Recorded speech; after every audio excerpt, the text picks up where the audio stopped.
Hello, YouTube. It's me, Guy Pope 49, coming to you from a parking lot in New Brunswick, New Jersey. Just wanted to touch base with you guys, and first of all, I'm smoking my Mark Buck Vic Ring of Fire red tip,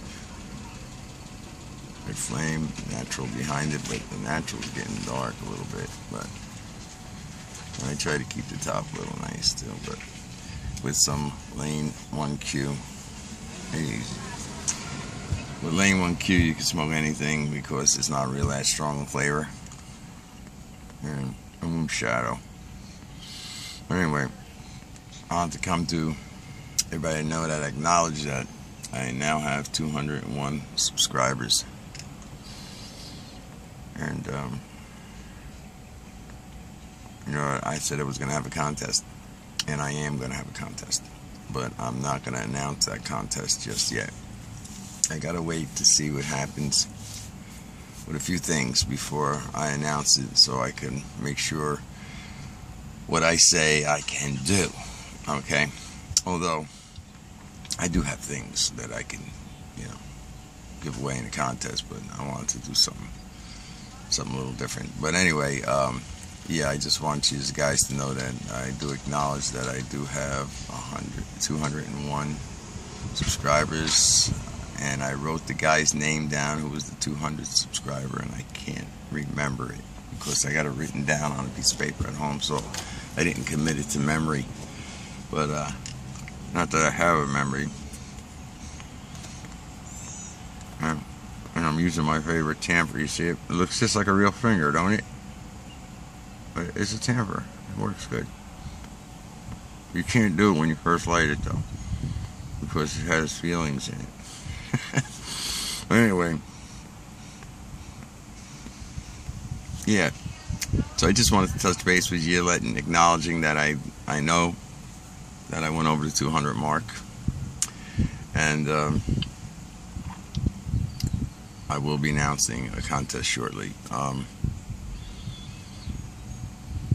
The other day when I was talking about the things of the 50s and 60s, the prices and stuff like that, one thing I forgot that's really big today, and when I started cigarette smoking, unfortunately, well, back in those days, they said it was good for you, it calmed you, and it was good for you, and there was nothing bad about it until like I was smoking for about maybe 4 or 5 years, and then all of a sudden, boom, all of a sudden now they come out with reports that it's no good for you. Oh, gee, thanks a lot.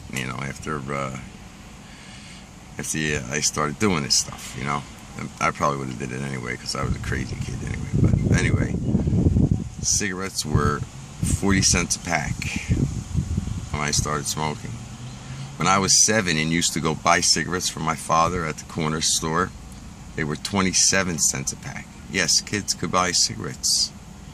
I was like 7, 8 years old, and we had moved to Colonia, and it was all raw area, and it was this one little luncheonette on the road that didn't even have paving on it. It just had like blue stone, the big blue road stone, and I used to go there and buy my mother and father cigarettes for 27 cents a pack.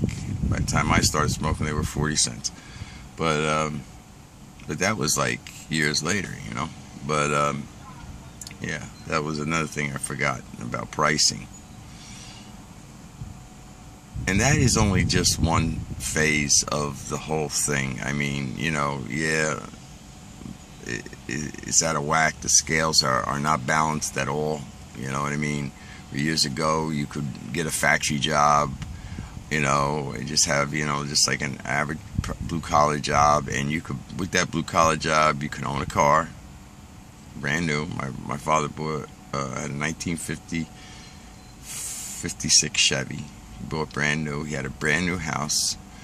I don't know how much the Chevy went for in '56, but they must have been pretty darn cheap. But anyway, I think it was like $1,200 or something like that. It was a Chevy Impala. But yeah, you could have a house, you could have a car, you know. And if you had like a blue collar job, well, my mother and father both worked because we had like at that point 5 kids in the family at that point when I was 7 years old, and they had bought the house. And you know, so 2 people still had to work if you had 5 kids, you know, because that was a lot of kids. But yeah, my father owned a pizzeria. I think pies were like $2 pie or something like that. A slice of pie was like 10 or 15 cents a slice. You could buy a meatball sandwich, 6-inch meatball sandwich for like 50 cents. And they were good, you know. My uncle had a deli in the 60s, and he used to make subs, 50 cents a sub.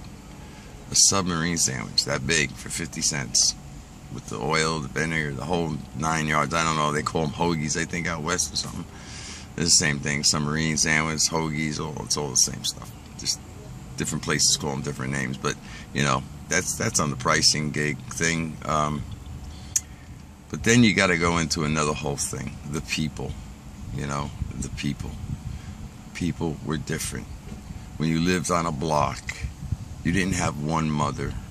You had a block of mothers. Everybody looked out for everybody. Anytime we went out to go visit relatives or anything or wherever we went, we never locked the front door. When we used to pull up to the house, me and my brother used to run out of the car and run right into the house. No keys. Didn't even lock the door. Didn't have to.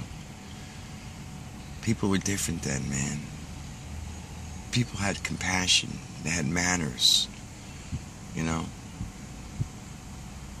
They looked out for one another in a real sense. Nowadays, they look out for you. If they see your kids doing anything wrong, they call the police.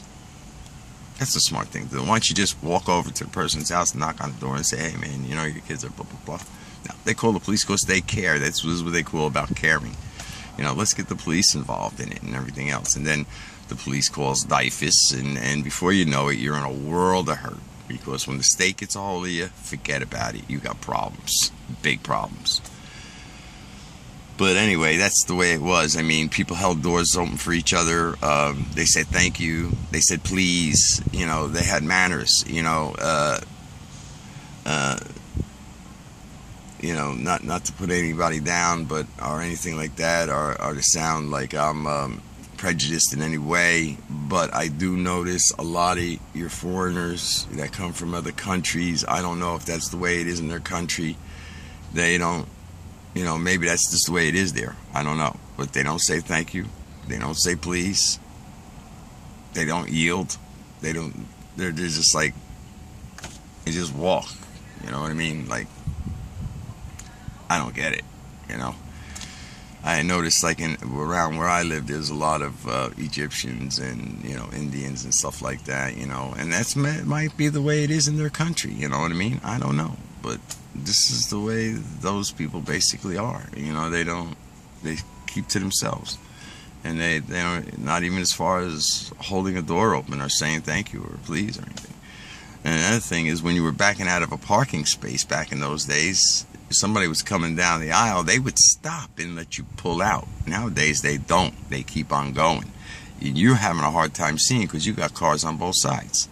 I mean, it's all these little things that make up a whole different world. You know what I mean? It's just little things, but you put all these little things together, and it makes a different world, man. And I feel like I was abducted by aliens and dropped on another planet. And I don't like it. I don't like this world today. I don't care for the leaders of this country, the way they're running this country. I think they're doing a terrible job. They're just making a mess of things. It's just so many different things. I mean, people cared about each other. It was different, man. It was just a different world, you know. And not only the pricing and the economy and all that stuff, it was just, I'm telling you, I'm really happy that I was born in 1949 and came up as a kid in the 50s and as a teenager in the 60s. I'm really happy. In the 60s, that's where it started going wrong. Where they start, just women's liberation. Not that I don't think women should be liberated, you know what I mean? I think that they should have equal rights, you know what I mean? But, that movement started. Where years ago, you see, women didn't have to work. If the man had a job, they could support their family. And the women used to stay at home and, have children and raise their children. And I guess that's the way I was brought up. That's the way it's supposed to be. My mother worked because they had so many kids, but, and then the kids were different too. If the kids knew, like I know, all my friends worked. They all worked. Every one of them worked and bought their own clothes, school clothes, and whatever. If they needed money if they wanted to go out on a Friday or Saturday night, they had money. They didn't get it from their parents. Don't even think about asking your parents. You know what I mean? Go get a job, man. Everybody worked. My friends worked in pizzerias. I worked in a deli. I worked delivering milk. And we did it to help our family out because we had compassion on our mother and father. You know what I mean? We wanted to help them out. Kids today, all they do is play video games. Play video games and ask you for money.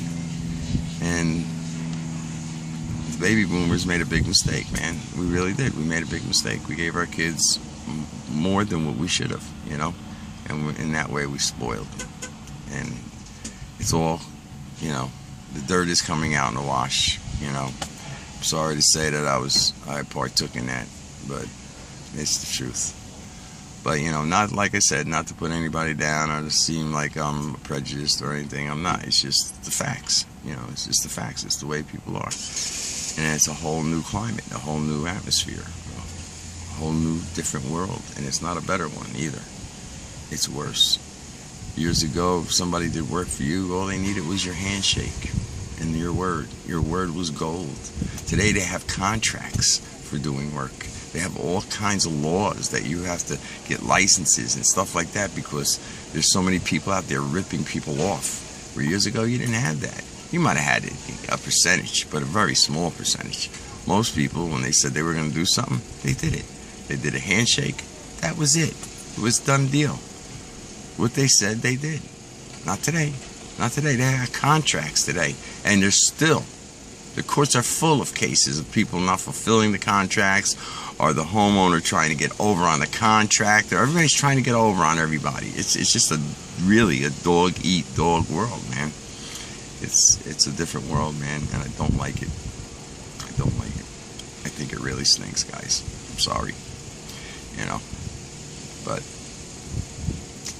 like I said, I'm glad I was born back then. The only downfall to that is that I know the difference. You know what I mean? And it's not a lot of fun living in this world today when you know the difference. If you don't know the difference, it doesn't bother you because that's what you're used to. You know what I mean? That's the way it was. That's the way it always was. So you think that's the way it's supposed to be, but that's not the way it's supposed to be. The way it is today is not the way it's supposed to be, guys. It's not supposed to be this way. I'm sorry to tell you that, guys and girls.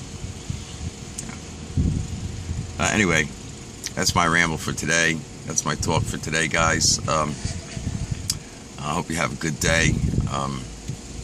In spite of it all, I know I will.